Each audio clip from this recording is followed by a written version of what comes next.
Tiniyak ng Department of Agriculture na sapat ang supply ng iba't ibang produktong pang-agrikultura sa bansa. Ayon kay Assistant Secretary Arnel de Mesa, tagapagsalita ng kagawaran, sinabi nito na masagana ang supply ng bigas sa mga bodega, pamilihan at household kahit pa bumaba ang produksyon ngayong taon. Nananatili naman umanong mataas ang importasyon at inaasahan ang halos 3 buwang national stock inventory ng bigas matapos ang taon. Dagdag pa rito, darating ang karagdagang import sa unang bahagi ng susunod na taon upang matiyak ang tuloy-tuloy na supply. Samantala, sa sektor naman ng karne, tiniyak din ng DA na sapat ang karne ng baboy at manok sa kabila ng hamon mula sa African Swine Fever. Inaasahan lamang ang bagyang pagtaas ng presyo dahil sa Kapaskuhan. Maganda rin anya ang supply ng gulay, asukal, iba pang agricultural commodities.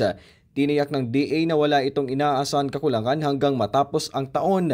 Nananawagan ang kagawaran sa publiko na manatiling kalmado at tiwala sa kanilang mga hakbang para sa seguridad sa pagkain.